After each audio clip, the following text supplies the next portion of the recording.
भूमिका। अनादिकाल से ही मानव परम शांति, सुख व अमृत की खोज में लगा हुआ है। वह अपने सामर्थ्य के अनुसार प्रयत्न करता आ रहा है, लेकिन उसकी यह चाहत कभी पूर्ण नहीं हो पा रही है। ऐसा इसलिए है कि उसे इस चाहत को प्राप्त करने के मार्ग का पूर्ण ज्ञान नहीं है। सभी प्राणी चाहते हैं कि कोई कार्य न करना पड़े, खाने को स्वादिष्ट भोजन मिले, पहनने को सुंदर वस्त्र मिले, रहने को आलीशान भवन हो, घूमने के लिए सुंदर पार्क हो, मनोरंजन करने के लिए मधुर मधुर संगीत हो, नाचे गाए, खेले कूदें, मौज मस्ती मनाए और कभी बीमार न हो, कभी बूढ़े न हो और कभी मृत्यु न होवे आदि आदि। परंतु जिस संसार में हम रह रहे हैं, यहाँ न तो ऐसा कहीं पर नजर आता है और न ही ऐसा संभव है, क्योंकि यह लोक नाशवान है। इस लोक की हर वस्तु भी नाशवान है और इस लोक का राजा ब्रह्मकाल है, जो 1,00,000 मानव सूक्ष्म शरीर खाता है। उसने सब प्राणियों को कर्म भ्रम व पाप पुण्य रूपी जाल में उलझाकर 3 लोक के पिंजरे में कैद किए हुए है।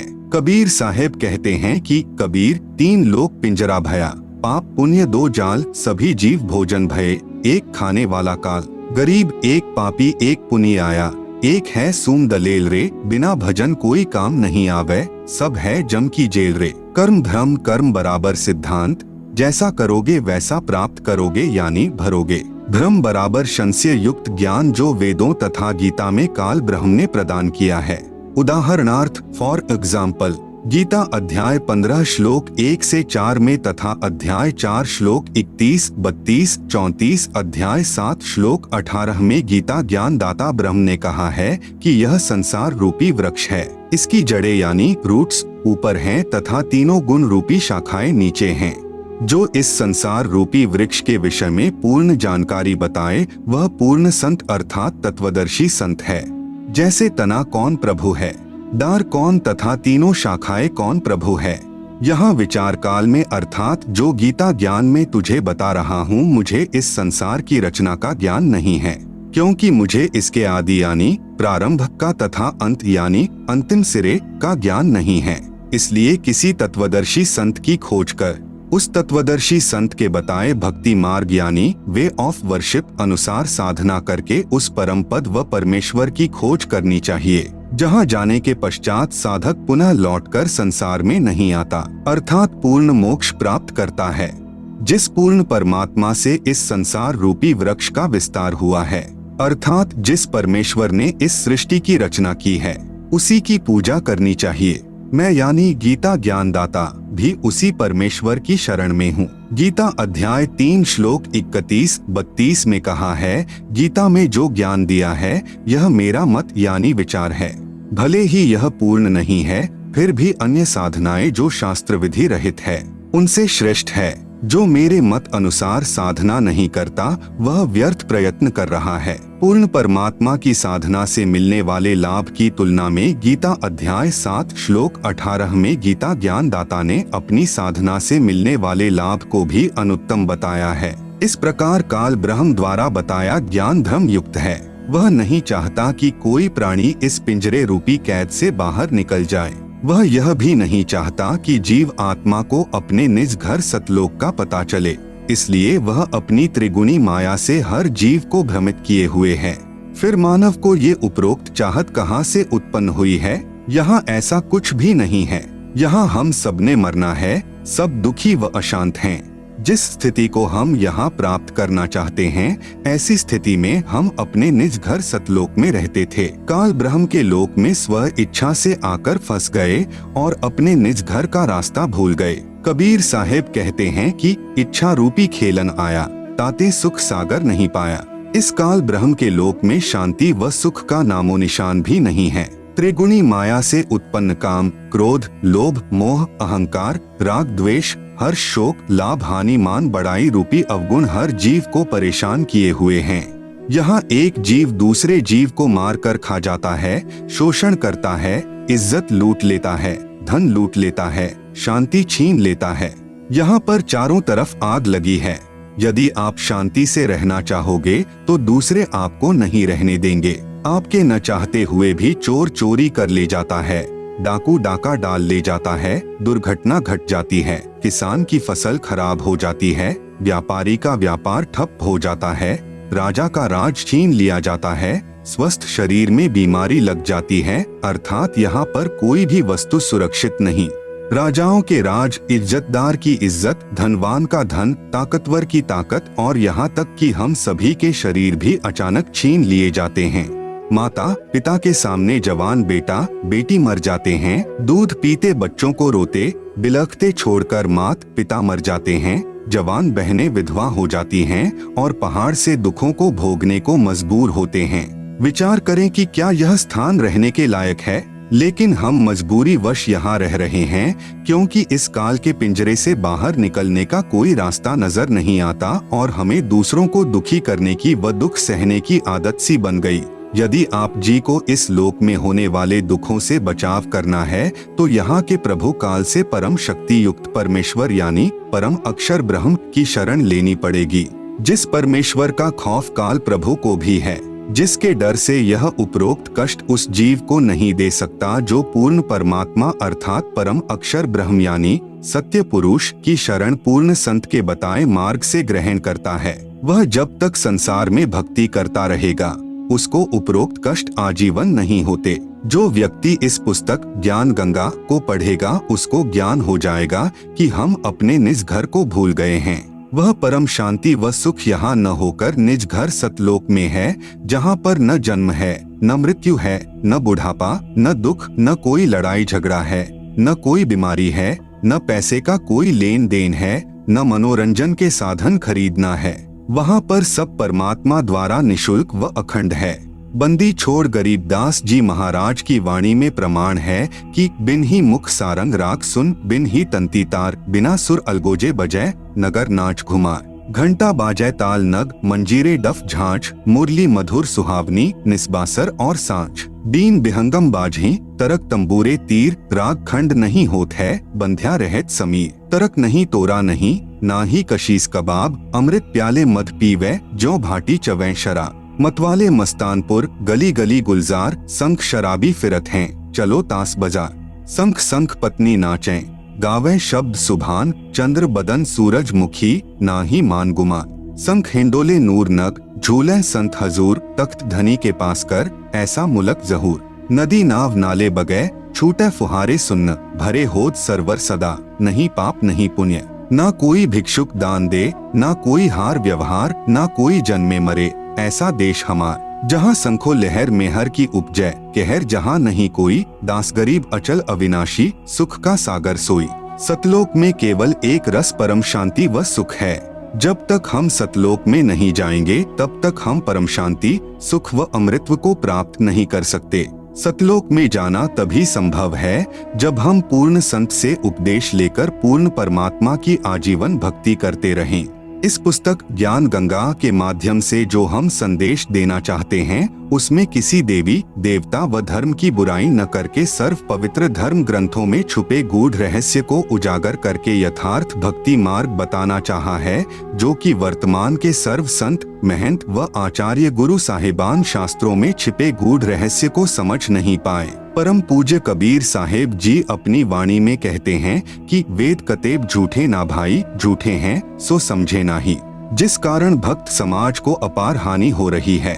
सब अपने अनुमान से व झूठे गुरुओं द्वारा बताई गई शास्त्र विरुद्ध साधना करते हैं, जिससे न मानसिक शांति मिलती है और न ही शारीरिक सुख, न ही घर व कारोबार में लाभ होता है और न ही परमेश्वर का साक्षात्कार होता है और न ही मोक्ष प्राप्ति होती है। यह सब सुख कैसे मिले तथा यह जानने के लिए कि मैं कौन हूँ, कहाँ से आया हूँ, क्यों जन्म लेता हूँ, क्यों मरता हूँ और क्यों दुख भोगता हूँ, आखिर यह सब कौन करवा रहा है और परमेश्वर कौन है, कैसा है, कहाँ है तथा कैसे मिलेगा और ब्रह्मा विष्णु और शिव के माता पिता कौन हैं और किस प्रकार से काल ब्रह्म की जेल से छुटकारा पाकर अपने निज घर यानी सतलोक में वापस जा सकते हैं।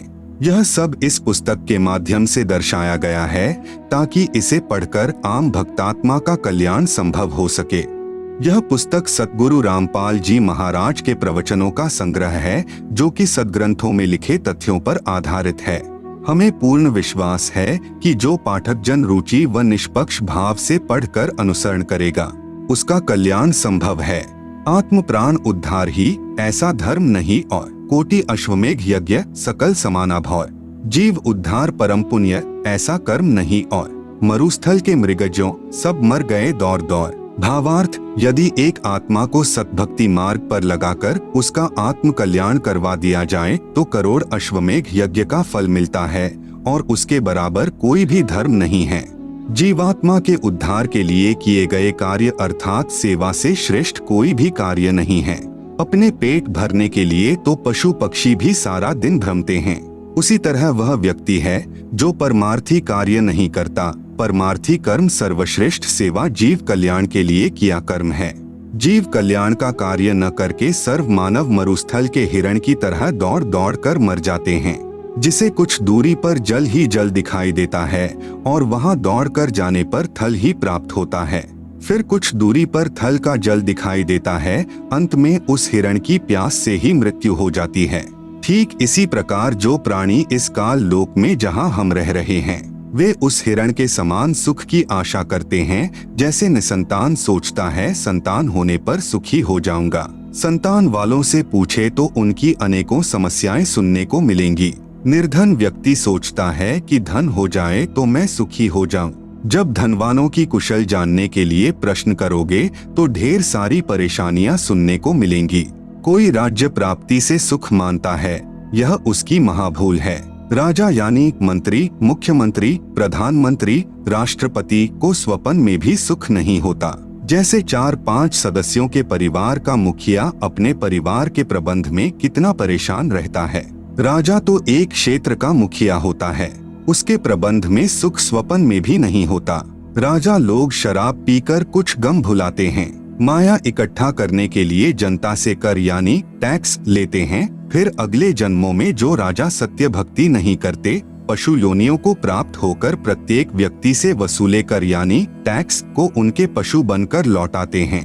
जो व्यक्ति मनमुखी होकर तथा झूठे गुरुओं से दीक्षित होकर भक्ति तथा धर्म करते हैं, वे सोचते हैं कि भविष्य में सुख होगा, लेकिन इसके विपरीत दुख ही प्राप्त होता है। कबीर साहब कहते हैं कि मेरा यह ज्ञान ऐसा है कि यदि ज्ञानी पुरुष होगा तो इसे सुनकर हृदय में बसा लेगा और यदि मूर्ख होगा तो उसकी समझ से बाहर है।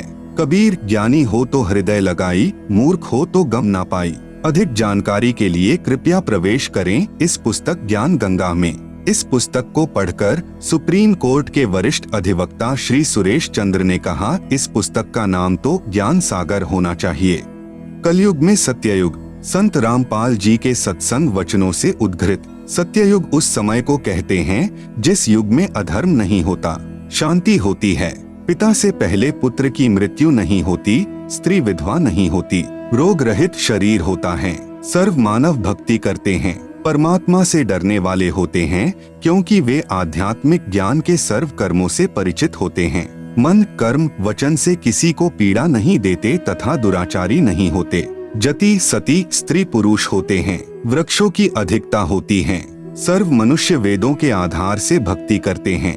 वर्तमान में कलयुग है, इसमें अधर्म बढ़ चुका है। कलयुग में मानव की भक्ति के प्रति आस्था कम हो जाती है, या तो भक्ति करते ही नहीं, यदि करते हैं तो शास्त्र विधि त्याग कर मनमानी भक्ति करते हैं, जो श्रीमद् भगवत गीता अध्याय 16 श्लोक 23-24 में वर्जित हैं, जिस कारण से परमात्मा से जो लाभ वांछित होता है वह प्राप्त नहीं होता।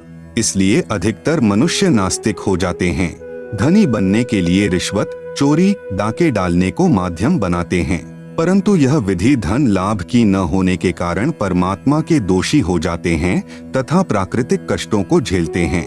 परमेश्वर के विधान को मानव भूल जाता है कि किस्मत से अधिक प्राप्त नहीं हो सकता।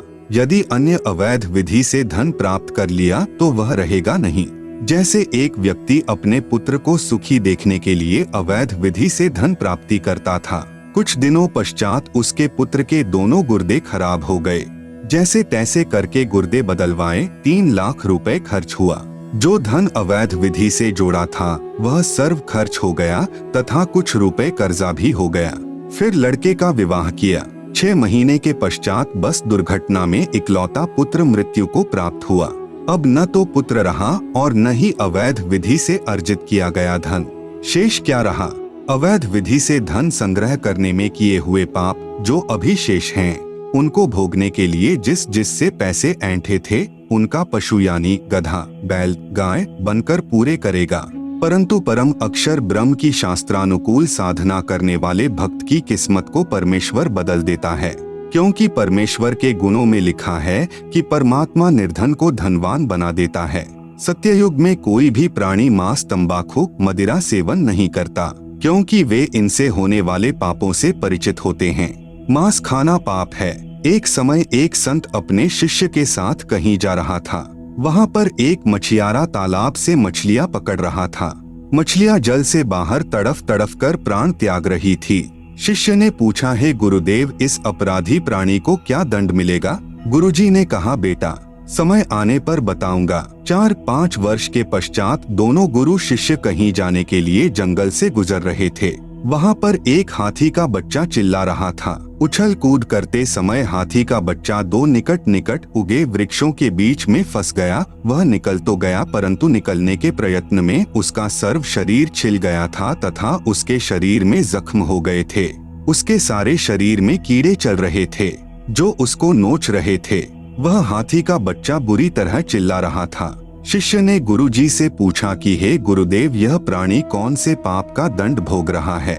गुरुदेव ने कहा, पुत्र, यह वही मछियारा है जो उस शहर के बाहर जलाशय से मछलियां निकाल रहा था। मदिरा यानी शराब पीना कितना पाप है। शराब पीने वाले को 70 जन्म कुत्ते के भोगने पड़ते हैं। मल मूत्र खाता पीता फिरता है। अन्य कष्ट भी बहुत सारे भोगने पड़ते हैं तथा शराब शरीर में भी बहुत हानि करती है। शरीर के 4 महत्वपूर्ण अंग होते हैं, फेफड़े, लीवर, गुर्दे तथा हृदय। शराब इन चारों को क्षति पहुंचाती है। शराब पीकर मानव न रहकर पशु तुल्य गतिविधि करने लगता है।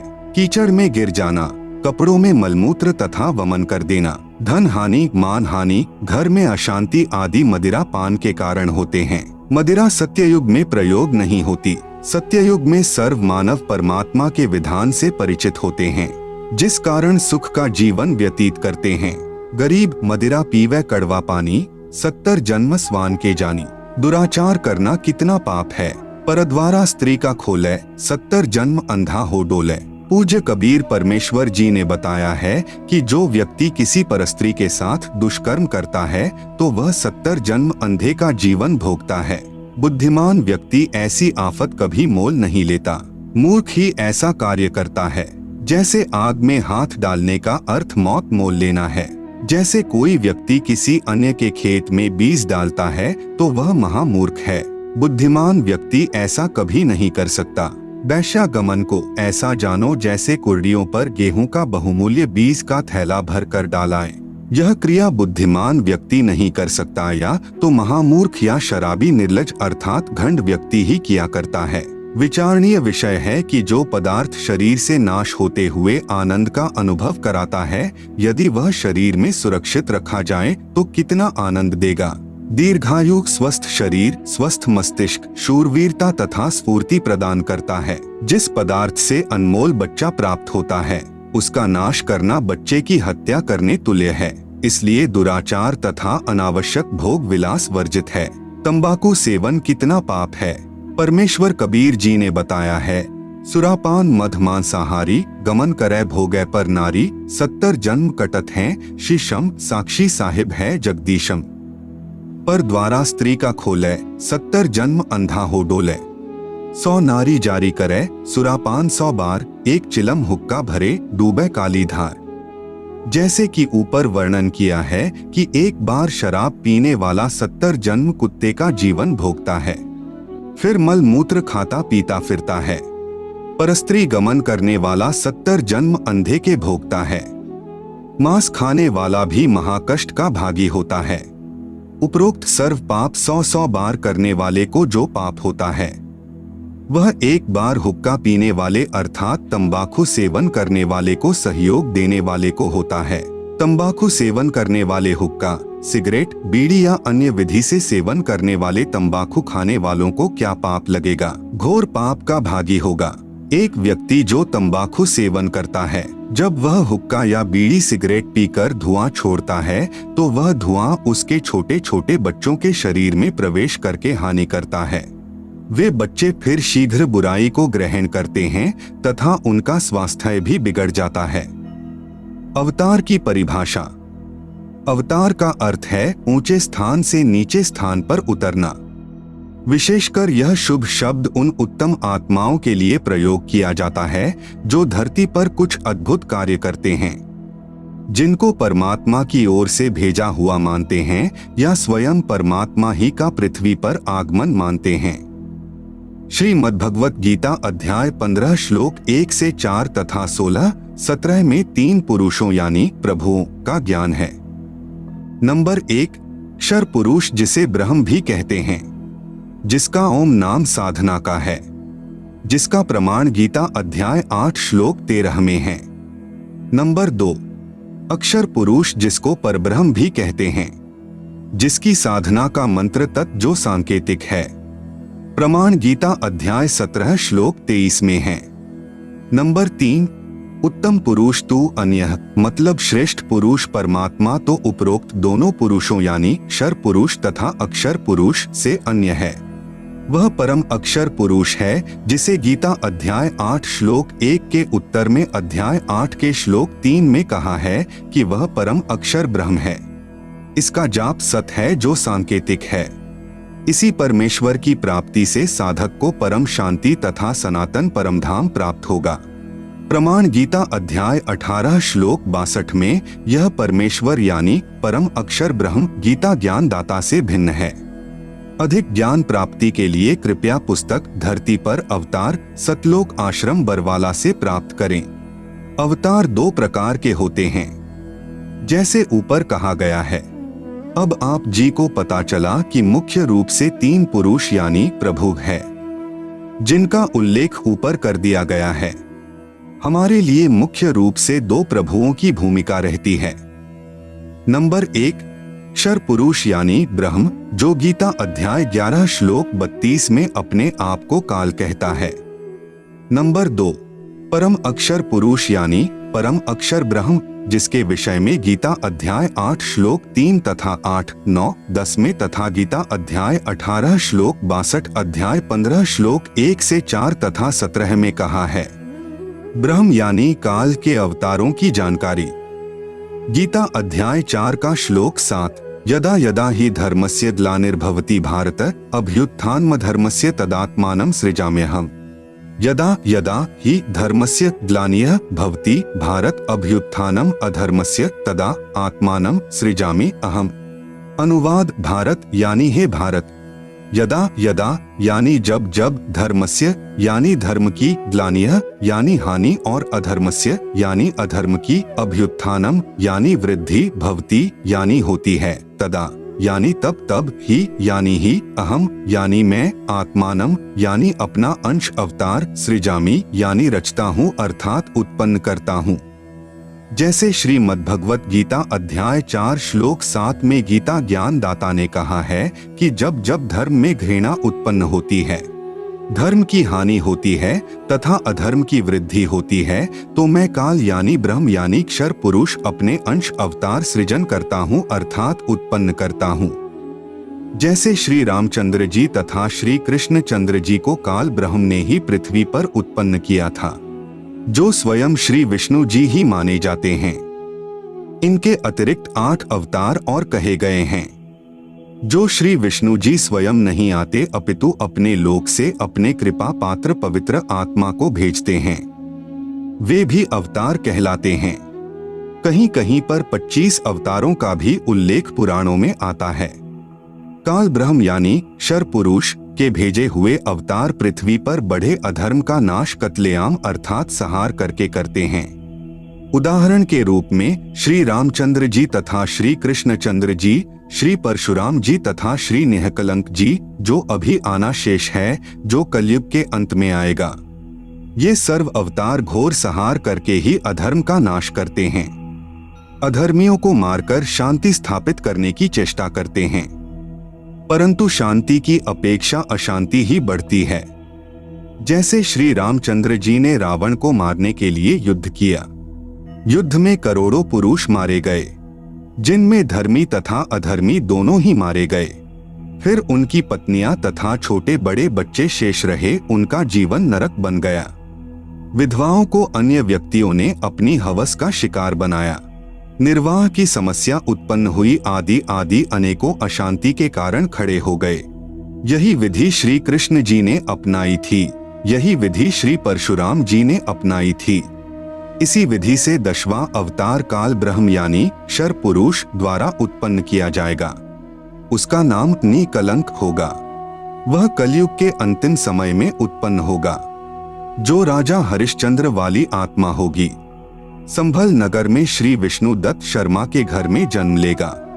उस समय सर्व मानव अत्याचारी अन्यायी हो जाएंगे, उन सर्व को मारेगा। उस समय जिन जिन मनुष्य में परमात्मा का डर होगा, कुछ सदाचारी होंगे, उनको छोड़ जाएगा, अन्य सर्व को मार डालेगा। यह विधि है ब्रह्म यानी कालक्षर पुरुष के अवतारों की अधर्म का नाश करने तथा शांति स्थापना करने की। परम अक्षर ब्रह्म अर्थात सत्य पुरुष के अवतारों की जानकारी। नंबर 1, परम अक्षर ब्रह्म स्वयं पृथ्वी पर प्रकट होता है। वह सहशरीर आता है, सहशरीर लौट जाता है।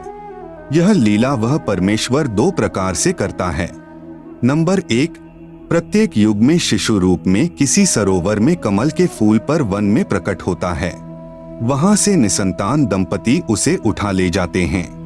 फिर लीला करता हुआ बड़ा होता है तथा आध्यात्मिक ज्ञान प्रचार करके अधर्म का नाश करता है। सरोवर के जल में कमल के फूल पर अवतरित होने के कारण परमेश्वर नारायण कहलाता है। नार यानी जल, आयन यानी आने वाला, अर्थात जल पर निवास करने वाला नारायण कहलाता है। नंबर 2, जब चाहे साधु संत जिंदा के रूप में अपने सत्यलोक से पृथ्वी पर आ जाते हैं तथा अच्छी आत्माओं को ज्ञान देते हैं।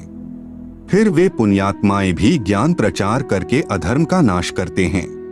वे भी परमेश्वर के भेजे हुए अवतार होते हैं। कलयुग में ज्येष्ठ शुदी पूर्णमासी संवत 1455 सन 1398 को कबीर परमेश्वर सत्यलोक से चलकर आए तथा काशी शहर के लहरतारा नामक सरोवर में कमल के फूल पर शिशु रूप में विराजमान हुए। वहां से नीरू तथा नीमा जो जुलाहा यानी धानक दंपति थे, उन्हें उठा लाए। शिशु रूपधारी परमेश्वर कबीरदेव यानी कबीर परमेश्वर ने 25 दिन तक कुछ भी आहार नहीं किया। नीरू तथा नीमा उसी जन्म में ब्राह्मण थे, श्री शिव जी के पुजारी थे। मुसलमानों द्वारा बलपूर्वक मुसलमान बनाए जाने के कारण जुलाहे का कार्य करके निर्वाह करते थे। बच्चे की नाजुक हालत देखकर नीमा ने अपने इष्ट शिव जी को याद किया। शिव जी साधु वेश में वहां आए तथा बालक रूप में विराजमान कबीर परमेश्वर को देखा।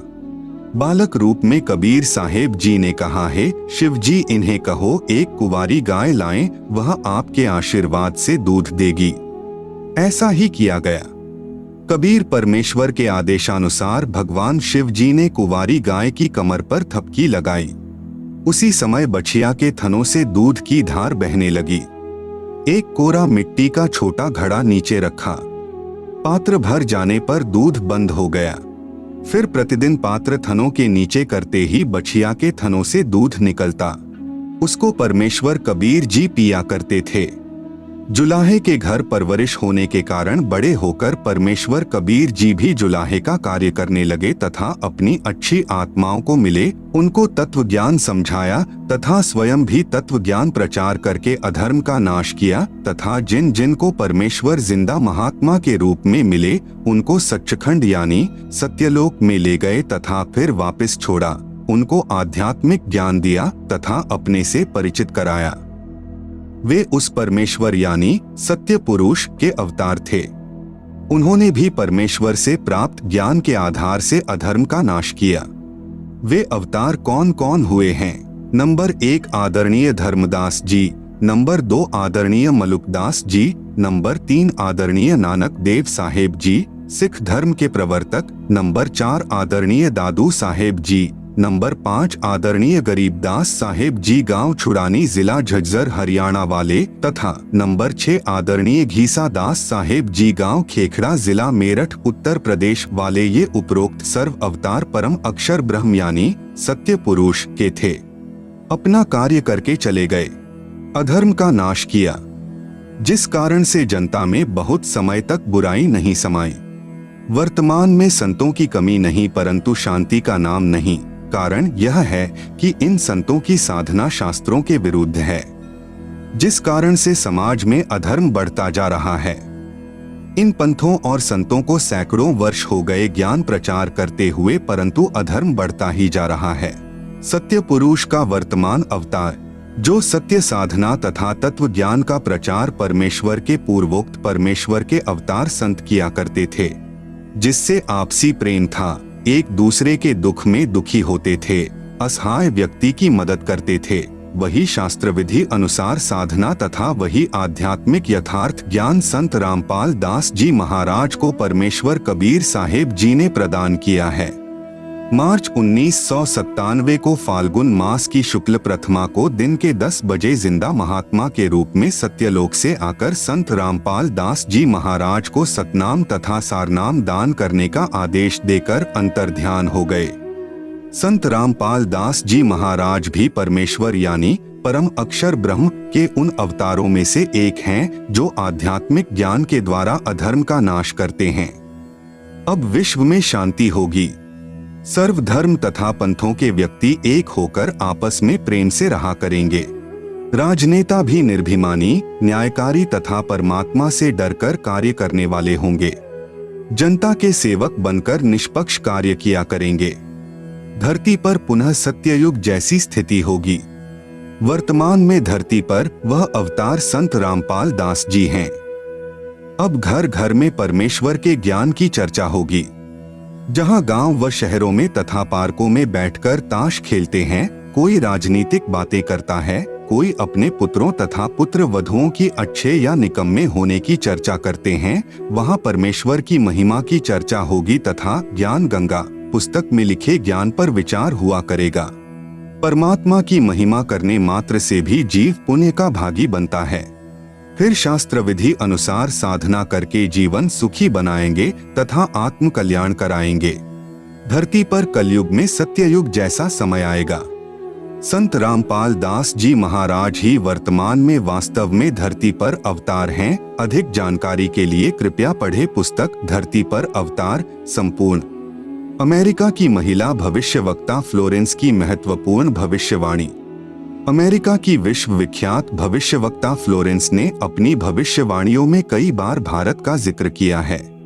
The fall of sensational culture नाम की अपनी पुस्तक में उन्होंने लिखा है कि सन 2000 आते आते प्राकृतिक संतुलन भयावह रूप से बिगड़ेगा। लोगों में आक्रोश की प्रबल भावना होगी। दुराचार पराकाष्ठा पर होगा।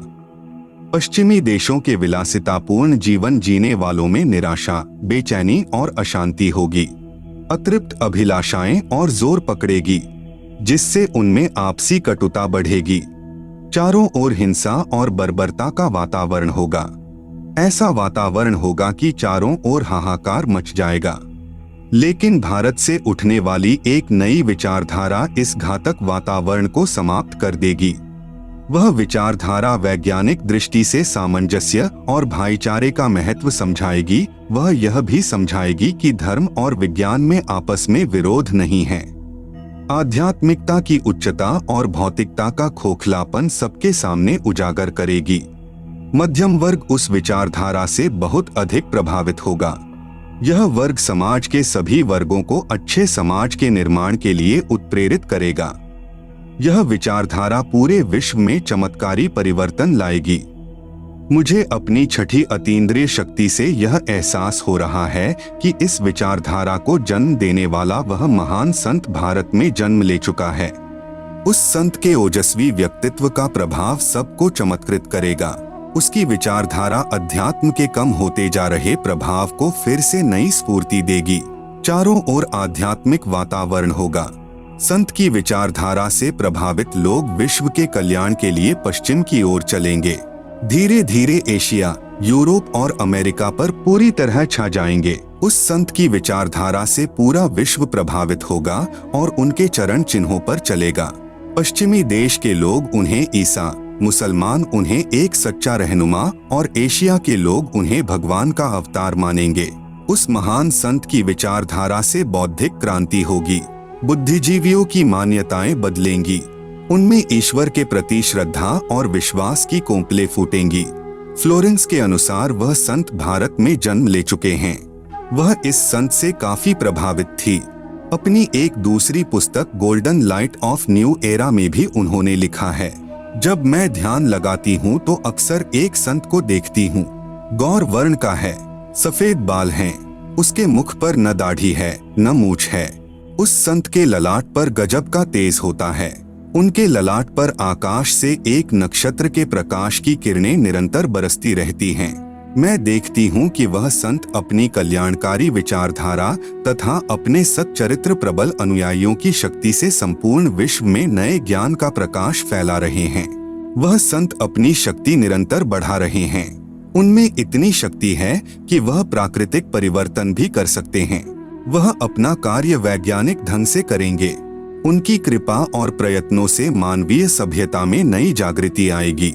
विश्व के समस्त जन समूह में नई चेतना का संचार होगा। लोक शक्ति का एक नया रूप उभर कर सामने आएगा, जो सत्ताधारियों की मनमानियों पर अंकुश लगा देगा। मनोचिकित्सक तथा सम्मोहन कला के विश्व प्रसिद्ध ज्ञाता डॉक्टर मोरे बर्सटीन की फ्लोरेंस से अच्छी दोस्ती थी।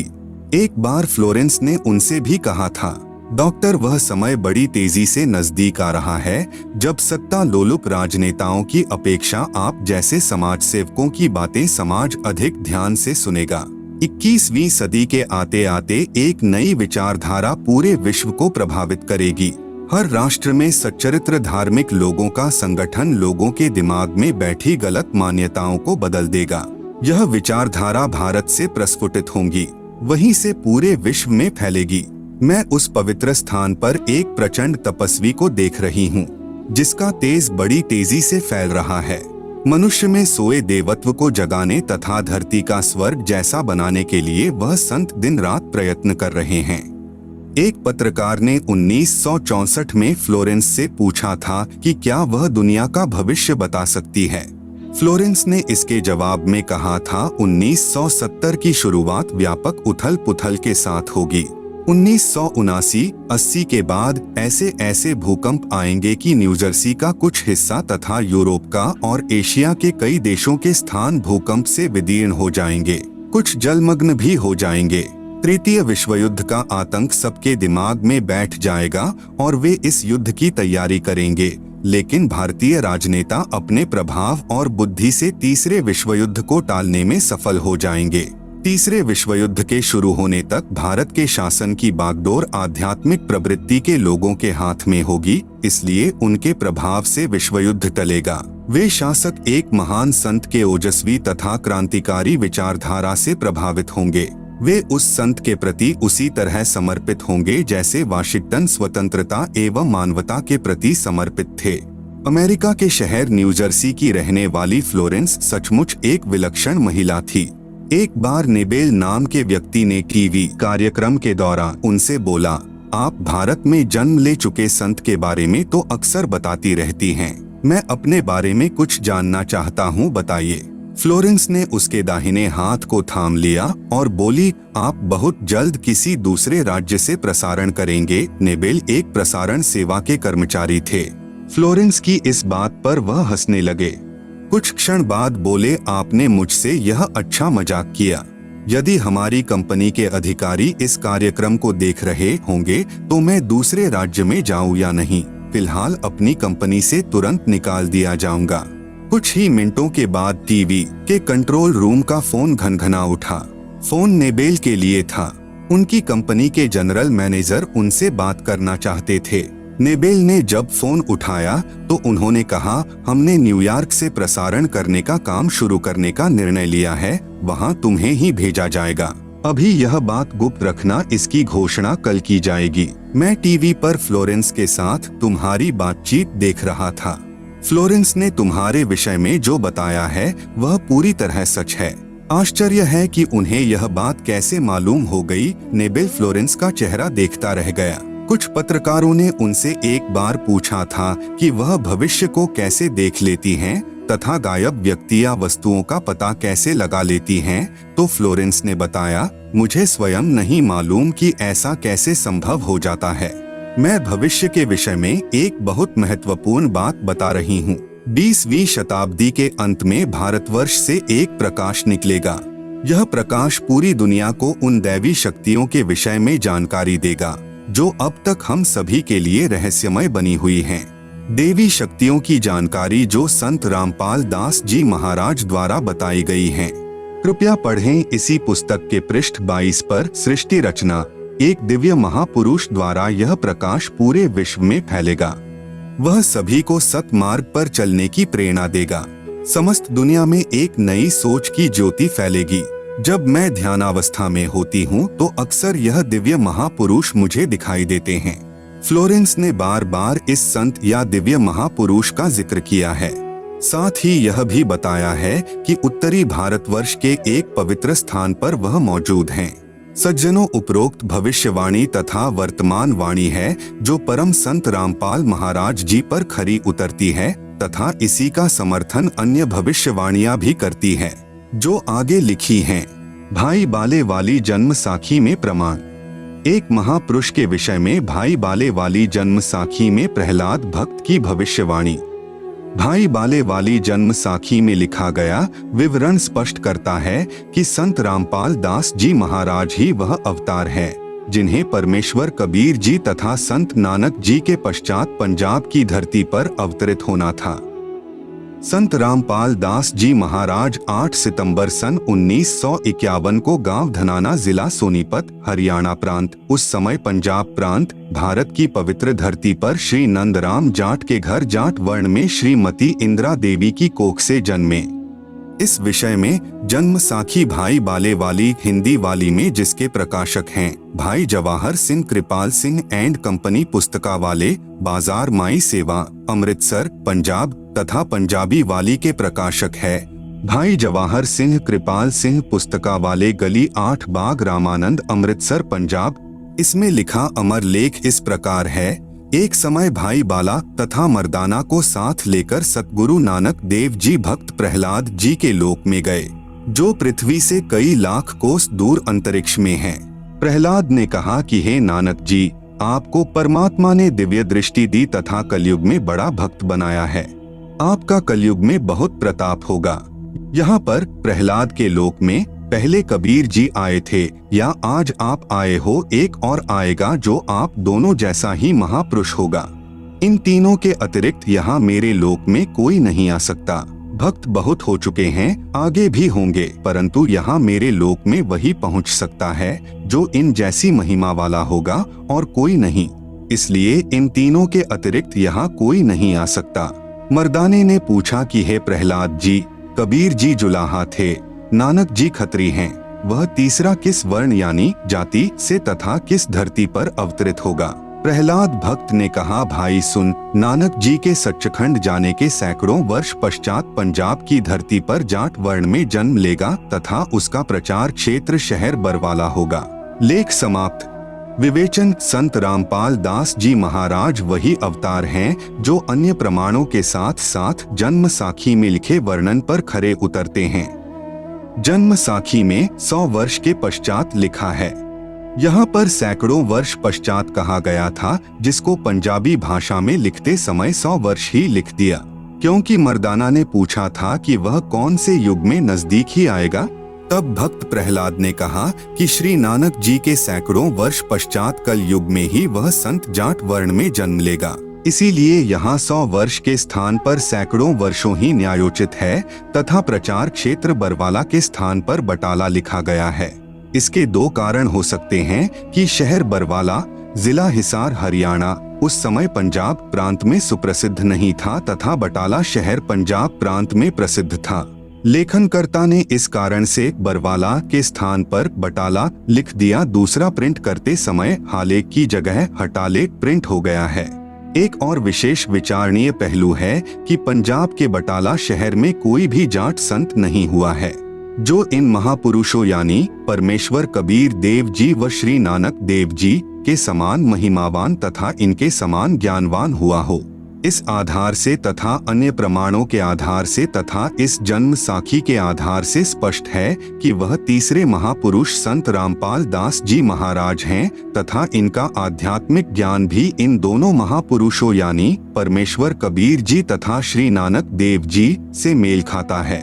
आप देखेंगे दोनों फोटो कॉपी जो जन्म साखी भाई बाले वाली जो कि एक पंजाबी भाषा में है तथा दूसरी हिंदी में है जो कि पंजाबी भाषा से ही अनुवादित है। इसमें कुछ प्रकरण ठीक नहीं लिखा है। जैसे पंजाबी भाषा में लिखा है कि जो इस जिहा कोई होवेगा ता एथे पहुँचेगा होरदा एथे पहुँचन दा कम नहीं, परंतु हिंदी वाली जन्म साखी में यह विवरण नहीं है जो बहुत महत्वपूर्ण है। इससे सिद्ध है कि लिखते समय कुछ प्रकरण बदल जाता है। फिर भी ढेर सारे प्रमाण जो इस पुस्तक में अन्य महापुरुषों के द्वारा संत रामपाल दास जी के विषय में कहे हैं वे भी इसी को प्रमाणित करते हैं। विशेष यदि कोई यह कहे कि जन्म साखी में लिखी व्याख्या संत गरीबदास जी गांव छुड़ानी वाले के लिए हैं, क्योंकि वे भी जाट जाति से थे तथा छुड़ानी गांव भी पहले पंजाब प्रांत के अंतर्गत आता था, यह भी उचित नहीं लगती, क्योंकि संत गरीबदास जी ने अपनी अमृतवाणी असुर निकंदन रमैणी में कहा है कि सतगुरु दिल्ली मंडल आयसी सूती धरनी सूम जगायसी। भावार्थ है कि संत गरीबदास जी के सतगुरु पूज्य कबीर साहेब जी थे। पुराना रोहतक जिला यानी सोनीपत, रोहतक तथा झज्जर को मिलाकर एक जिला रोहतक था, दिल्ली मंडल में लगता था।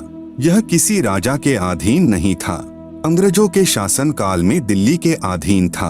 संत गरीबदास जी ने स्पष्ट किया है कि सतगुरु यानी परमेश्वर कबीर जी दिल्ली मंडल में आएंगे, भक्तिहीन प्राणियों को जगाएंगे, सत्य भक्ति कराएंगे। ध्यान रहे कबीर सागर में काल के दूतों ने मिलावट करके सत्य को न जानकर अपनी अटकलबाजी से असत्य प्रमाण दिए हैं। उसका नाश करने के लिए परमेश्वर कबीर जी ने अपने अंश अवतार संत गरीबदास जी द्वारा यथार्थ ज्ञान प्रचार करवाया है, जो संत गरीबदास जी की अमृतवाणी रूप में है। इसी बात की पुष्टि कबीर सागर के संपादक कबीर पंथी श्री युगलानंद बिहारी जी की उस टिप्पणी से होती है जो उन्होंने अनुराग सागर तथा ज्ञान सागर की भूमिका में की है। कहा है कि कबीर पंथियों ने ही कबीर पंथ के ग्रंथों का नाश कर रखा है, अपने अपने मते अनुसार फेर बदल करके अपने मत को जोड़ा है। मेरे पास अनुराग सागर तथा ज्ञान सागर की कई प्रतियां रखी हैं, जिनमें से एक दूसरे से मेल नहीं खा रही हैं। संत रामपाल दास जी महाराज का जन्म श्री नंदराम जाट के घर 8 सितंबर 1951 को गांव धनाना जिला सोनीपत यानी उस समय जिला रोहतक में हुआ था, जो वर्तमान हरियाणा तथा पंजाब प्रांत मिलकर उस समय एक ही पंजाब प्रांत था। परमेश्वर कबीर जी ने भी कहा था कि जिस समय कलयुग 5500 वर्ष बीत चुका होगा, मैं गरीबदास वाले 12वें पंथ में आगे स्वयं आऊंगा। संत गरीबदास जी द्वारा मेरी यानी कबीर परमेश्वर की महिमा की वाणी प्रकट होगी तथा गरीबदास वाले 12वें पंथ तक के साधक मुझे आधार बनाकर वाणी को समझने की कोशिश करेंगे, परंतु वाणी को न समझकर सतनाम तथा सारनाम से वंचित रहने के कारण असंख्य जन्म तक सत्यलोक प्राप्ति नहीं कर सकते। उसी 12वें पंथ यानी गरीबदास जी वाले पंथ में मैं यानी परमेश्वर कबीर जी ही स्वयं चलकर आऊंगा। तब संत गरीबदास जी द्वारा प्रकट की गई वाणी को मैं यानी कबीर परमेश्वर प्रकट होकर समझाऊंगा। इससे सिद्ध हुआ कि जन्म साखी में जिस जाट संत के विषय में कहा है, निर्विवाद रूप से वह संत रामपाल दास जी महाराज जी ही हैं। फिर भी हम संत गरीबदास जी का विशेष आदर करते हैं, क्योंकि उन्होंने परमेश्वर कबीर जी का अमर संदेश सुनाया है। यदि कोई भ्रम उत्पन्न करे कि 10 गुरु साहिबानों में से भी किसी की ओर संकेत हो सकता है, इसके लिए स्मरण रहे कि 10 सिख गुरु साहिबानों में से कोई भी जाट वर्ण से नहीं थे। दूसरे सिख गुरु श्री अंगद देव जी खत्री थे, तीसरे गुरु जी श्री अमरदास जी भी खत्री थे, चौथे गुरु जी श्री रामदास जी खत्री थे तथा 5वें गुरु जी श्री अर्जुन देव जी से लेकर 10वें तथा अंतिम श्री गुरु गोविंद सिंह जी तक श्री गुरु रामदास जी की संतान अर्थात खत्री थे। फिर भी हम सभी सिख गुरु साहिबानों का विशेष आदर करते हैं। संत रामपाल दास जी महाराज कहते हैं, जीव हमारी जाति है, मानव धर्म हमारा। हिंदू, मुस्लिम, सिख, ईसाई, धर्म नहीं कोई न्यारा। परमेश्वर कबीर जी ने कहा है, जाति ना पूछो संत की, पूछ लीजिए ज्ञान। मोल करो तलवार का, पड़ी रहें दो म्यान। कृपया प्रमाण के लिए देखें फोटो कॉपी जन्म साखी पंजाबी गुरुमुखी पंजाबी भाषा वाली तथा हिंदी वाली दोनों में आप जी सहज में समझ सकते हो कि वास्तविकता क्या है। जन्म साखियों के प्रकाशक हैं भाई जवाहर सिंह कृपाल सिंह, अमृतसर पंजाब। कृपया देखें फोटो कॉपी जन्म साखी भाई बाले वाली पंजाबी भाषा वाली के पृष्ठ 272 की। कृपया देखें फोटो कॉपी जन्म साखी भाई बाले वाली के पृष्ठ 273 की। कृपया देखें फोटो कॉपी जन्म साखी भाई बाले वाली हिंदी वाली के पृष्ठ 305 की। प्रश्न, एक संस्कृत के विद्वान शास्त्री ने कहा कि आपके गुरु संत रामपाल दास जी महाराज संस्कृत नहीं पढ़े हैं। आप कहते हो कि उन्होंने श्रीमद्भगवत गीता का यथार्थ अनुवाद करके भक्तों को बताते हैं। यह कभी नहीं हो सकता। उत्तर, संत रामपाल दास जी महाराज के भक्त ने उत्तर दिया, शास्त्री जी उसी को परमेश्वर का अवतार कहते हैं, जो भाषा का ज्ञान न होते हुए यथार्थ अनुवाद कर दें, क्योंकि परमेश्वर सर्वज्ञ है। उन्हीं गुणों से युक्त उसका भेजा हुआ अवतार होता है। वह अवतार संत रामपाल दास जी महाराज जी हैं। आप तो केवल वेदों और गीता के अनुवाद से अचंभित हैं। संत रामपाल दास जी महाराज ने तो बाइबल तथा कुरान को यथार्थ रूप में बताया है, जिसे ईसाई धर्म के वर्तमान के फादर व पादरी तथा मुसलमान धर्म के मुल्ला व काजी भी नहीं समझ सके। आप सुन रहे हैं जगत गुरु तत्वदर्शी संत रामपाल जी महाराज द्वारा लिखित पुस्तक ज्ञान गंगा का पेज नंबर 1। भक्ति मर्यादा। जीव हमारी जाति है, मानव धर्म हमारा। हिंदू, मुस्लिम, सिख, ईसाई, धर्म नहीं कोई न्यारा। प्रिय भक्तजनों, आज से लगभग 5000 वर्ष पहले कोई भी धर्म या अन्य संप्रदाय नहीं था। न हिंदू, न मुस्लिम, न सिख और न ईसाई थे। केवल मानव धर्म था। सभी का एक ही मानव धर्म था और है। लेकिन जैसे जैसे कलयुग का प्रभाव बढ़ता गया, वैसे वैसे हमारे में मतभेद होता गया। कारण सिर्फ यही रहा कि धार्मिक कुल गुरुओं द्वारा शास्त्रों में लिखी हुई सच्चाई को दबा दिया गया। कारण चाहे स्वार्थ हो या ऊपरी दिखावा, जिसके परिणाम स्वरूप आज एक मानव धर्म के 4 धर्म और अन्य अनेक संप्रदाय बन चुकी हैं, जिसके कारण आपस में मतभेद होना स्वाभाविक ही है। सभी का प्रभु भगवान राम, अल्लाह, रब, गॉड, खुदा, परमेश्वर एक ही है। ये भाषा भिन्न पर्यायवाची शब्द हैं। सभी मानते हैं कि सबका मालिक एक है, लेकिन फिर भी ये अलग अलग धर्म संप्रदाय क्यों?